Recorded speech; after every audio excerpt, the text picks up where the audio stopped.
खुलुमबाय नोंथांमोननो जोंनि खावलायनाय मथे बाहाय फैनानै नुजाफैनायनि थाखाय आं बेनुधर बसुमतारी दुलाराय बर' समाजनि आफादगिरि आंजों लोगोसे दङ लोगो नेहाथारि सनाराम बर' आरो जिल्ला आफादनि नित्य रन्जन ब्रह्म दिनैहाय जोङो मोनसे बाथ्रा रायजोफोरनो नोंथांमोननि माध्यमजों मिथिहोनो लुबैदों बेनिखायनो जों बाहाय दङ बेयो जाहैबाय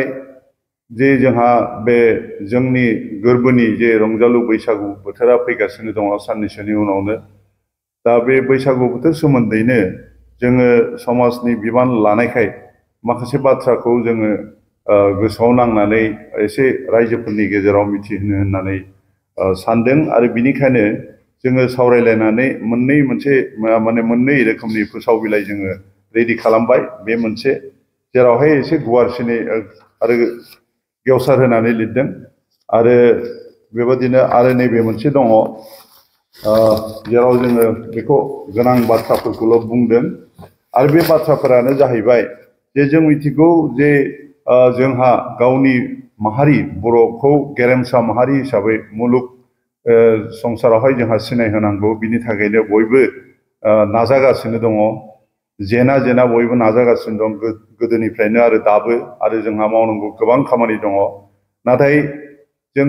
जेब्ला सानो जे जोंनि माहारिया गेरेमसा जानांगौ हारिमु आरो सोरगिदिं जेरावबो बयजोंबो मोनजानाय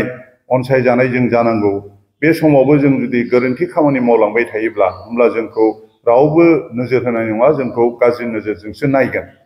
दा पार्टिकुलारलि बे बैसागु बोथोरनि रंजानाय जेरावहाय जोङो जोंनि जे दोरोङारि जे मोसानाय रंजानाय बा गावनि गामियावल' उन्दै गेदेर बयबो एफा एनै दावदै बा माइरं खेन्दासे बा थाखा कयेक थाखा बेबायदि ओरैनो खांलायलायनानै बा गिदिं न'खर गिदिंनानै बयनोबो रंजानाय गोदान बोथोरनि खौरांफोरखौ मेसेजखौ होनायजों लोगोसे अनलायलायनाय जे मेसेज जों फोसावलायो बिनि उनावहाय ज' जानानै बे रायजोफोर हरनाय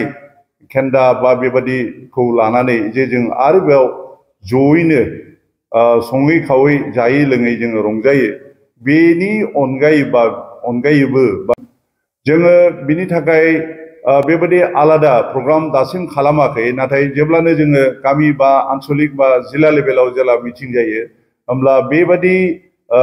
खामानिया जे जोंनि हारिमुनि बेरेखा आब्रुथि गैयैसो बेजों लोगोसे बेखौबो जों बुंफायो जेब्लानाखि बे जौ जुवा आरो ड्राग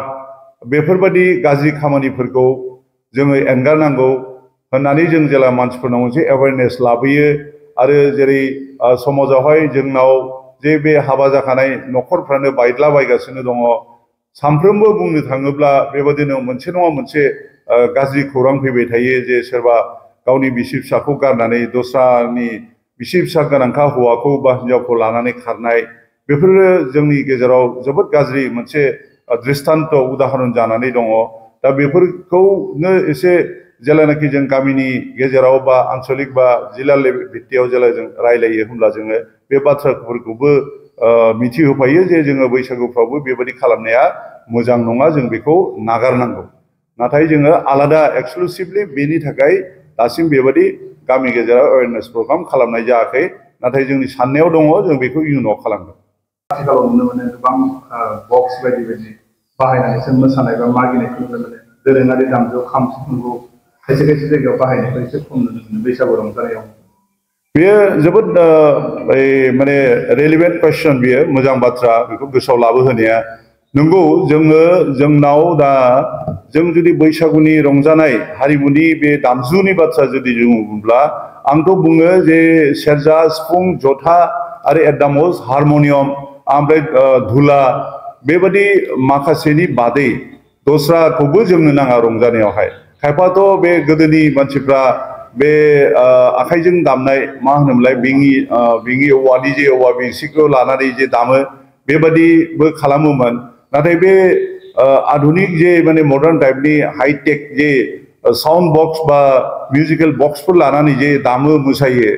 बेजों बुंनो थाङोब्ला जोंनि बे जायनाखि बे जाय मानसिफ्रा मोसागोन खनगोन बिसोरनि इनहेरेन्ट गावनाव थाखानाय जे मोनसे टेलेन्ट दं बे टेलेन्टआसो थैलांगासिनो दङ दा साननानै नाय सोरबा सासे मेथाइ खनगिरिया बियो दानि आथिखालाव मेथाइ खनोब्ला बाहाय दामग्रा रावबो गैला मानसिफ्रा बुङो दामग्रा मानसिफोरखौनो मोनला होननानै नाथाय बिदि होननानै जों जुदि रेडिमेड खालि बे ट्रेन्डजोंल' जुदि जों मेथाइ खनलांबाय थायोब्ला होमबा जोङो बे दामनो गोरों मानसिखौबो जोङो सोरजिनो हानाय नंला बिनिखायनो जोङो जर खालामनांगौ जे बे दामनाय देनायखौबो लाफाथारनांगौ आरो बुंनो थाङोब्ला बेबायदि हाबाफारिफ्राव बे दामनाय देनायनिबो आलादा मोनसे बादायनायनिबो आयदा दोनोब्लासो मानसिफ्रा दामनो बाध्य जागोन आरो बुंनो थाङोब्ला जाय मानसिया जाय मेथाइ खनग्रा मोसाग्राया लाइभ माने मेथाइ खननाय बा दामनायजोंसो बाहाय प्रेजेन्ट खालामो दिन्थिफुङो बिसोरनि थाखाय आलादा मोनसे कनसिडारेसन थायोब्लासो होमब्लासो बिथांमोनहा थुलुंगा मोनगोन होननानै आं सानो आरो जोंनि हारिमु आयदानि मानसिफ्रा जायफ्रा मेथाइ खनो मोसायो बिथांमोनहा गोसोआव लाखिनाया मोजां जे बेखौ लोगोसे जुदि लाफानानै जुदि गाव दिन्थिफुङाब्ला आंनि मथेथ' बिसोरो फुरा गोजोननाय मोननो हानाय नङा ओंखायनो जोङो बेखौ लाखिनांगौ होननानै आं सानो थांनाय बोसोर माखासेनि गेजेराव जों नुबोदों जे जोंनि बर' माहारिनि गेजेराव जायगा जायगा गामिखौ बारनानै टाउन सहराव हाथाय बाजाराव लामा सामा थांनानै दखान पहार जेरावबो जे सान्दा खांलाबायनाय मागिदला हैदलाबायनाय बे नुथाया जोबोद गाज्रि जोंनि हारिमुनि बाहागो नङा बियो आरो बे मागिनाया जोंनि बे रंजालु बैसागि बोथोरखौ जे जों बरायो बा बिनि थाखाय जों रंजायो बिनि बाहागो नंखाथारा बियो आरो बे जोंनि हारिमुनि बाहागोबो नङा बिनिखायनो जाबोबाय बे फैगौ बैसागु बोथोरनिफ्राय जोंनि रायजोफ्रा जाहाथे बेखौ खालामा बा सोरबा जुदि खालामोबा जोंनि रायजोफ्रा बेखौ जाहाथे गावजों गाव नोजोर होलायनानै बादा होयो बुजायो जे बेबायदि खालामनाया मोजां नङा जोङो जोंनि हारिमुखौसो आब्रुथिखौसो सिफायनाय जायो होननानै जों खावलायदों ओरैनोथ' समाजनि नेमखान्थि हिसाबै जायगा जायगा बेफोरबायदि समाजनि बेरेखा खामानि मावोब्ला दाय दण्डबो होजायो खिन्थु जों बेबादिखौ मख'वाखै जों खावलायदोंसो गोरबोनिफ्राय जे जोंनि रायजोफ्रा आइ आफा बिब' बिनानाव फंबाय बिदा रावबो जाहाथे बेबादि गोरोन्थि गोनां बा हारिमुनि बेरेखा खामानिखौ मावा मागिदलाबायनायखौ हाथाय बाजाराव बिनि थाखायनो जों बे लिफलेटखौ फोसाव बिलाइखौ फोसावनो जों आखायाव लादों आरो बेखौनो जों रायजोफोरनो मिथिहोनो नाजादों